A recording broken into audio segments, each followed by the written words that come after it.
Hello viewers, welcome back to Asees copper kitchen. இந்த வீடியோவில் முத்தபல் எப்படி செய்கிறதுன்னு பார்க்கலாம். இதுவும் ஒரு வகையான அரபிக் டிப்ஸ் தான். ஹமூஸ் இல்லை கார்லிக் இந்த மாதிரிலாம் இருக்கிறதுல அது மாதிரி இதுவும் ஒன்று. அதுக்கு முதல்ல இந்த மாதிரி பெரிய கத்திரிக்காய், கருப்பு கத்திரிக்காய், பெரிய கத்திரிக்காய் 350 கிராம் எடுத்திருக்கேன். இதை சுற்றிலும் ஃபுல்லாக ஸ்லிட் மாதிரி போட்டுட்டு நல்லா உள்ளக்க கொஞ்சம் ஆழமாக வெட்டி ஸ்லிட் பண்ணிக்கலாம். சுற்றிலும் பண்ணிவிட்டு இந்த கத்திரிக்காவை நல்லா சுட்டு எடுத்துக்கலாம்.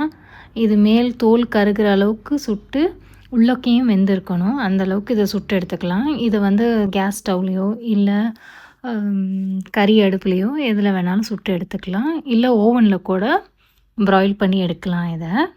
இதை நல்லா இந்த மாதிரி திருப்பி திருப்பி நல்லா வேகிற அளவுக்கு இதை நல்லா சுட்டு எடுத்துக்கலாம்.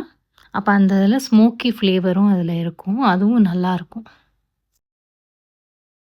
பாருங்கள், இந்த அளவுக்கு நல்லா வெந்திருக்கணும். நல்லா உள்ளக்க நல்லா சாஃப்ட் ஆகிடுச்சு. மேலே தோலும் உறிஞ்சிக்கிட்டு வர அளவுக்கு இருக்குது. இதை ஒரு பவுலுக்கு ட்ரான்ஸ்ஃபர் பண்ணிவிட்டு ஒரு மூடி போட்டோ இல்லை கிளிங் ஃபிலிம் வச்சோ நல்லா கவர் பண்ணிடலாம்.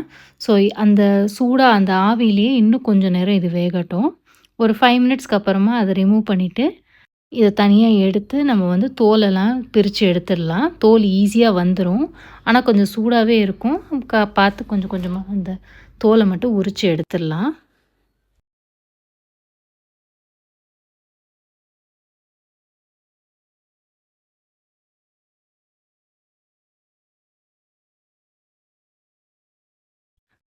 தோலெல்லாம் ஃபுல்லாக சுத்தமாக நீக்கிட்டு அந்த தலையும் வெட்டி தூக்கி போட்டுட்டு இதை பாதியாக கட் பண்ணி நீட்டமாக கட் பண்ணிவிட்டு இதை கொத்துக்கறி வெட்டுற மாதிரி இதை ஃபுல்லாக அப்படியே கொத்தி விட்டணும்.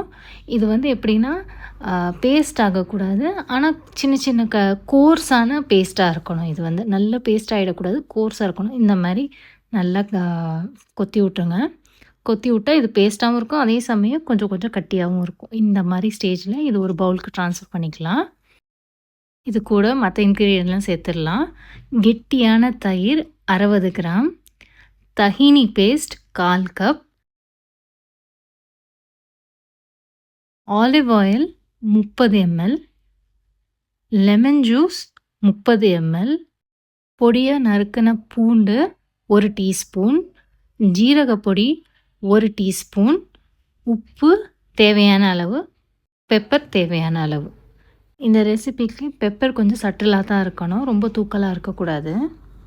இந்த எல்லா இன்க்ரீடியண்ட்டும் ஒன்றா சேர்த்து லைட்டாக உப்பு டேஸ்ட் பார்த்துக்குங்க. பார்த்துட்டு கூட தேவை வேணும்னா கூட சேர்த்துக்கலாம், இல்லைக்கட்டி அதை அப்படியே ரெடி பண்ணிடலாம். இதை நல்லா அழகாக ப்ளேட் பண்ணி அதுக்கு மேலே கொஞ்சமாக ஆலிவ் ஆயில் ட்ரிசில் பண்ணி அதுக்கு மேலே பார்ஸ்லி இருந்தால் பார்ஸ்லி ஆட் பண்ணலாம், இல்லைக்கட்டி கொஞ்சமாக கொத்தமல்லி இலை ஆட் பண்ணி இதை சர்வ் பண்ணிட வேண்டியது தான். இது எல்லா அரபிக் டிஷ்ஷஸ்க்கும் சூட் ஆகும். இதே மாதிரி நீங்களும் வீட்டில் ட்ரை பண்ணி பார்த்துட்டு உங்கள் கமெண்ட்ஸை கமெண்ட் பாக்ஸில் கொடுங்க. தேங்க்யூ ஃபார் வாட்சிங். For more recipes, please do subscribe to Assis Copper Kitchen, like, share and comment below.